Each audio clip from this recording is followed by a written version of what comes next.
Hai para pejuang buah hati, balik lagi ke channel YouTube saya, Dr. Indah Anwar. Saya berpraktek di Morula IVF Jakarta sebagai dokter spesialis kebidanan dan penyakit kandungan. Pada kesempatan kali ini saya akan membahas hal yang sering ditanyakan pasien yang datang ke tempat praktek saya, yaitu apa yang dikenal dengan ASA, anti-sperm antibody. Secara gampangnya, yang dimaksud dengan ASA adalah adanya antibodi yang dibentuk oleh tubuh istri pada saat sperma dari suami tentunya masuk ke dalam tubuh istri ketika melakukan hubungan seksual. Akibatnya, sel sperma tidak bisa melanjutkan perjalanannya lebih lanjut untuk masuk ke dalam saluran rahim atau rongga rahim dan saluran telur untuk bertemu sama sel telur dari istri. Sehingga dengan sendirinya tidak terbentuk embrio, yang sebenarnya embrio ini kemudian akan masuk ke rongga rahim untuk bisa terjadi kehamilan. Banyak klinik yang masih melakukan pemeriksaan ASA ini sebagai salah satu evaluasi bagi pasangan suami istri yang susah hamil. Tetapi kami di klinik Morula umumnya tidak lagi melakukan pemeriksaan ASA ini karena tidak dirasakan ada manfaat yang bermakna untuk bisa terjadinya kehamilan. Jadi secara gampangnya ASA ini baru diduga atau baru dilakukan pemeriksaan sebenarnya jika pada evaluasi mengenai masalah kesuburan bagi pasangan suami istri, baik dari sisi sperma, saluran telur atau tuba falopii maupun fungsi indung telur, artinya dari siklus haid yang menunjukkan adanya ovulasi, artinya ada sel telur yang tumbuh, semuanya normal. Tapi walaupun pasangan suami istri sudah melakukan hubungan seksual secara teratur minimal 1 tahun, kehamilan belum juga terjadi. Secara teoritis mestinya dalam 1 tahun 85% pasangan suami istri yang ditemukan normal seharusnya sudah hamil. Pada saat itulah maka mungkin diduga ada masalah antibodi anti-sperma pada istri yang mengganggu fungsi sperma yang masuk ke dalam tubuh istri sehingga tidak terjadi kehamilan. Kemudian akan dilakukan pengobatan tertentu untuk menurunkan kadar ASA ini, antara lain seperti maternal leukocyte immunization, artinya berusaha merangsang tubuh istri supaya bisa menerima sperma dari suami yang masuk ke dalam saluran reproduksi sehingga spermanya tetap berfungsi normal dan bisa membuahi sel telur. Pemeriksaan ASA ini artinya dilakukan kalau semuanya normal, artinya disebut infertilitas unexplained. Jadi walaupun semuanya normal tapi kehamilan belum terjadi. Tapi pemeriksaan ASA yang sering dilakukan itu adalah dari darah yang disebut uji kibrik atau uji isogima. Itu semuanya dilakukan pemeriksaan antibodi istri pada darah terhadap sperma suami. Ternyata terbukti bahwa pemeriksaan antibodi pada darah istri tidak menggambarkan antibodi yang berada di organ reproduksi. Sedangkan kita ketahui bahwa sperma masuk dulu melalui organ reproduksi istri yaitu vagina untuk kemudian melanjutkan perjalanan melalui mulut rahim ke dalam rongga rahim dan saluran telur untuk bisa bertemu dengan sel telur dari istri.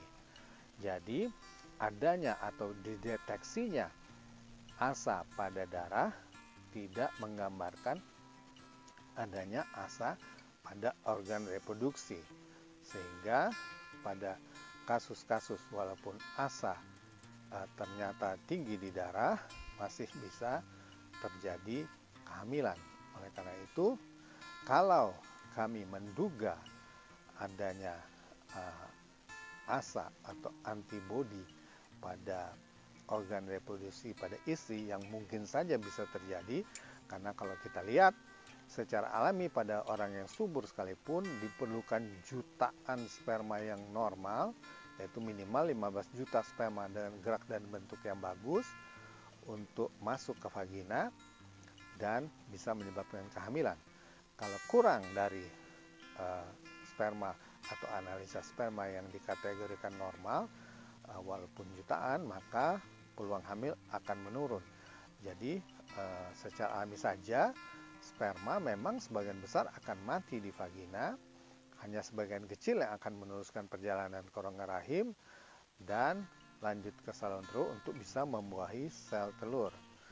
Oleh karena itu kita kalau menduga adanya asa atau faktor lain di vagina ataupun mulut rahim, maka akan dianjurkan untuk melakukan program inseminasi, bukan alami. Kalau alami artinya sperma dikeluarkan di vagina untuk lanjut ke rongga rahim dan saluran telur. Sedangkan pada inseminasi kita akan memperpendek perjalanan sperma, yaitu dengan memintas faktor vagina dan mulut rahim, kemudian meletakkan atau memasukkan sperma yang sebelumnya sudah dilakukan penyaringan terlebih dahulu, artinya dicuci, disaring yang kita sebut dengan washing. Kemudian sperma yang kita panen dari hasil washing inilah yang kita langsung masukkan ke dalam saluran rongga rahim, tidak melewati vagina maupun mulut rahim. Pada saat ovulasi juga diperkirakan akan terjadi. Jadi dari segi timing pun dipersingkat. Selain perjalanan sperma kita persingkat, faktor-faktor yang bisa menghambat perjalanan sperma juga kita hilangkan. Kemudian waktu sperma untuk menunggu sel telur keluar juga diperpendek, sehingga kemungkinan besar sperma masih dalam keadaan bagus untuk bertemu dengan sel telur. Itu yang disebut dengan inseminasi. Jadi kita lihat bahwa inseminasi sebenarnya sudah membantu faktor yang paling sulit dilalui oleh sperma, yaitu faktor liang sangama atau vagina dan faktor mulut rahim yang memang dalam keadaan normal akan banyak membunuh sperma. Sehingga kita berharap bahwa sperma lebih besar peluangnya untuk bertemu sama sel telur.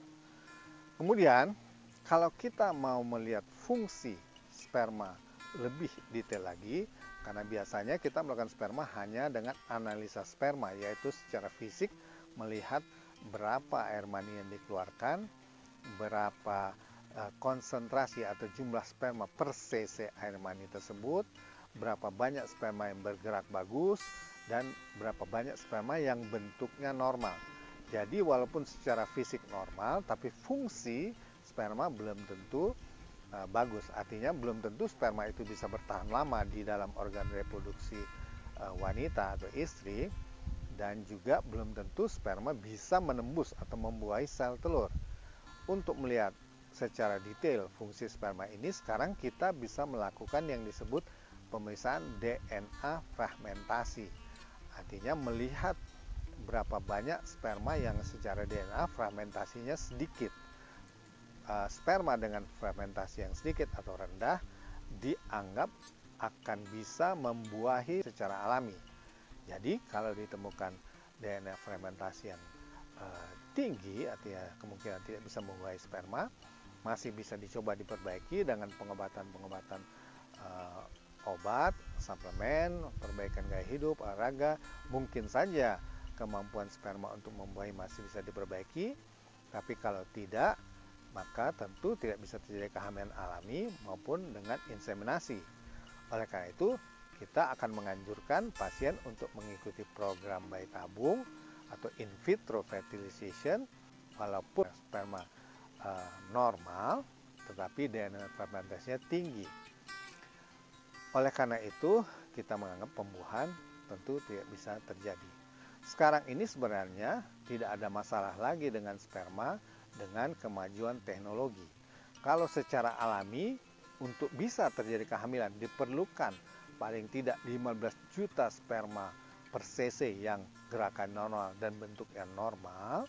Sedangkan dengan inseminasi setelah dilakukan pencucian atau wash hanya diperlukan paling tidak 2 juta sperma yang gerakan maupun bentuknya normal.